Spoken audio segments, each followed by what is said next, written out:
There's a quiet magic in an old person's voice, a sound that carries the weight of years and the hum of hard-won lessons. In many cultures, elders are living libraries, keepers of stories, our last great teachers. We chase the new, but the most profound wisdom is often found in the old. Their classroom is the front porch, the kitchen table, the quiet corner where they wait for us to ask. Their lessons aren't about formulas or dates, but about the human heart, about forgiveness, resilience, and how to live. Their hands have held new life and let go of loved ones. Their eyes have seen joy and sorrow. Yet we often push elders to the margins, closing the book before the final, most important chapter. Their stories are not just memories, they're roadmaps, secrets whispered from one generation to the next. All we have to do is sit, be quiet, and listen. The greatest wisdom is waiting for us, if we're willing to receive it. I once knew an old man named Arthur. He was the sort of person whose presence made you feel at ease, as if the world slowed down just a little when you were with him. He'd lived through a depression, a war, and raised a family on little. His stories were stitched together with hardship and hope, and he wore his years with quiet pride. His house was small, his car old, but his garden was a masterpiece. Every inch of soil was cared for, every plant tended with patience and love. He'd point to his tomato plants and say, "Give them sun, water, and time. They give you everything back." He believed that tending to living things, no matter how small, was a way to nurture your own soul. People are like that, he'd say. You just have to give them your time. He'd invite his grandchildren to dig in the dirt, teaching them that patience and kindness grow the strongest roots. Arthur found joy in small things, a sun-warmed tomato, birds in the morning, a day's honest work. He taught me to notice the beauty in the ordinary, to find gratitude in the everyday. He taught me happiness isn't about conquering the world, but cultivating your own small patch and watching it grow. The greatest rewards, he said, come from the simplest acts of care.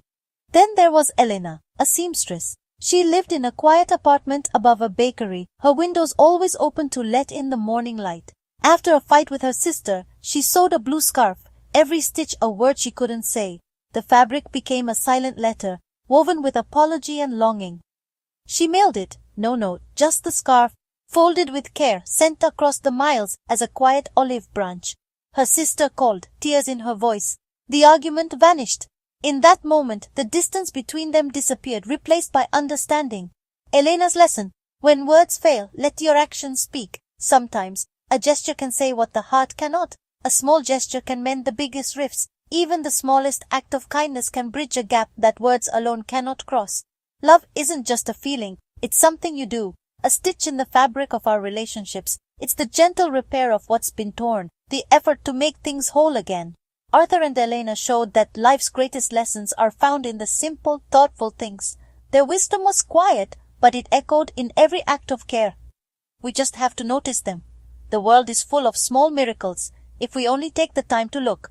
Sometimes, happiness is a tomato, warm from the sun, bursting with flavor, grown with patience. Sometimes it's a blue scarf, soft, simple, and full of meaning. Always, it's the time and care we give. In the end, it's these small acts that shape our lives and connect us to one another. Sam, a retired mailman, once shared a secret that shaped his life. Whenever he was angry, hurt, or overwhelmed by emotion, he'd sit down at his old wooden desk and write a letter. He'd pour every feeling onto the page, seal the envelope, and quietly place it in a drawer, never intending to send it. He never mailed those letters. "The writing is for you," he'd say with a gentle smile. "It gets the poison out so you don't pass it on." For Sam, the act of writing was a way to cleanse his heart and mind, to let the storm pass before making any decisions. After a day or two, when the heat of the moment had faded, he'd revisit the letter. Sometimes he'd simply throw it away, realizing the anger had vanished. Other times he'd write a new, gentler letter, one he felt proud to send. Sam's lesson was simple but profound. Master your emotions before they master you. He believed that true strength was found in patience and reflection. In a world of instant reactions and rapid-fire messages, his practice stands out as a powerful pause, a moment to breathe before responding. Too often, we fire off angry texts or emails and regret them almost instantly. The damage is done before we even have time to think. Sam teaches us patience, reminding us that our first reaction isn't always our best. Sometimes wisdom means waiting, letting emotions settle before we act. Sometimes, the most powerful thing you can say is nothing at all, at least not right away. Silence can be a gift, giving space for understanding to grow. Imagine the arguments avoided, the friendships preserved, the regret never felt, simply by choosing to pause and reflect before reacting. Writing an unsent letter is a simple act, but a profound one. A private conversation with yourself before you speak to others. A way to find clarity and peace. Sam discovered a secret to navigating the landscape of our own feelings, a map for finding calm in the chaos of emotion. It's a lesson in restraint, in self-control, and in kindness, worth more than gold in a world that often values speed over thoughtfulness. Sometimes, wisdom is knowing when to wait and letting time do its quiet work. When young people listen to these stories, they hear more than tales of gardens or scarves. They hear permission to slow down, to be present in a world that screams for speed.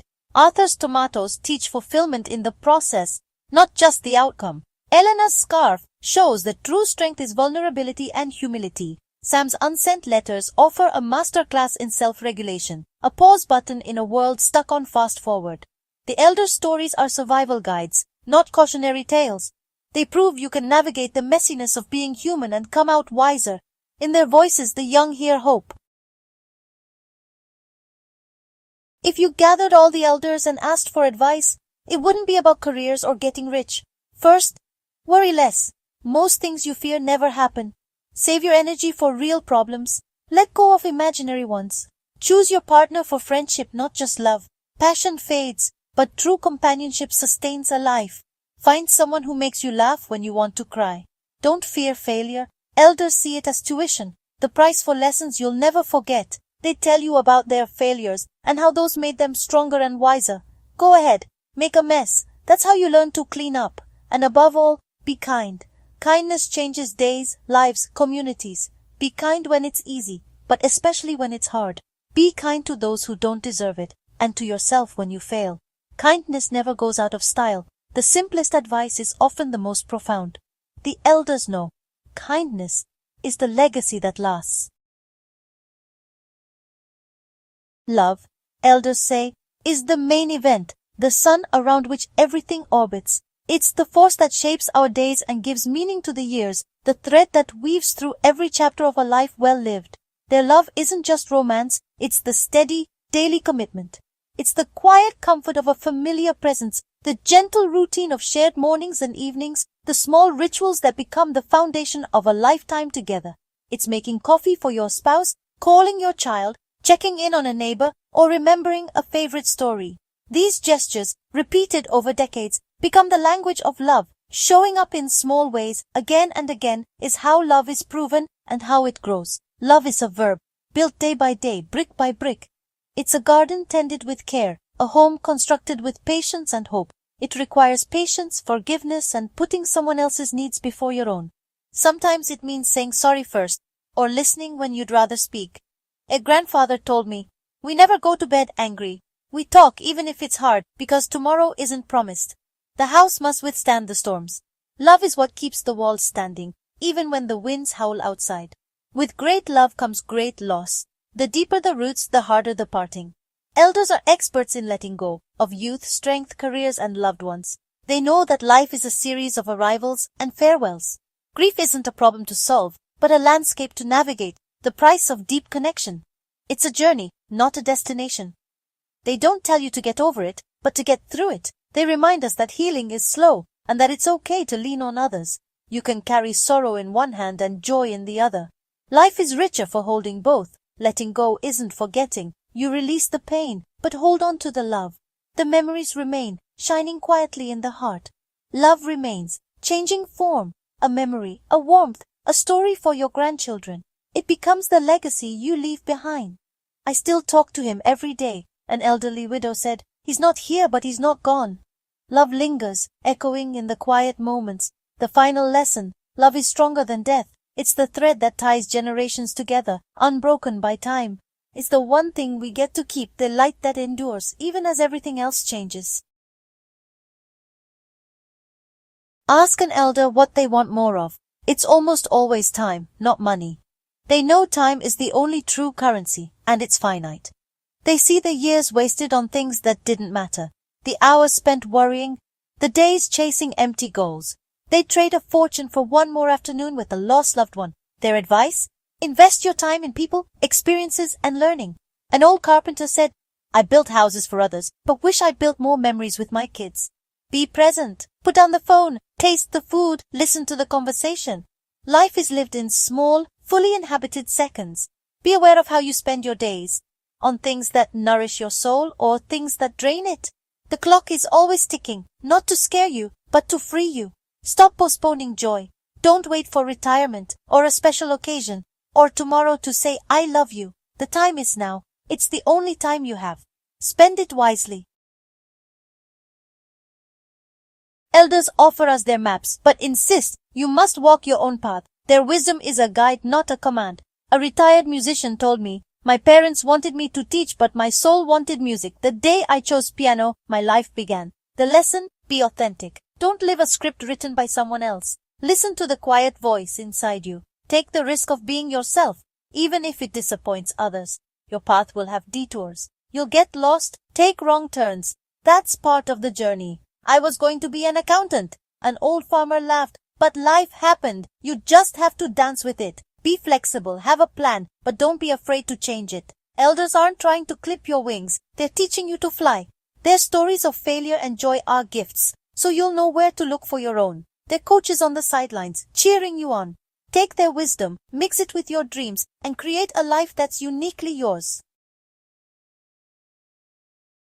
The final lesson is the simplest. Listen. In a world of noise, listening is a lost art. To learn from elders, we must rediscover quiet, attentive listening. Sit at their feet as students, hungry for knowledge only they possess. Respect for elders isn't just manners, it's intelligence. Ignoring their wisdom is like sailing without a map.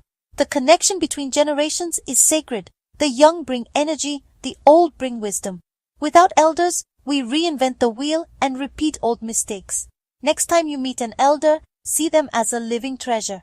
Ask them about love, mistakes, or what they wish they'd known. Then, just listen. In their stories, you may find the secrets to your own. This is their final gift. Be wise enough to accept it.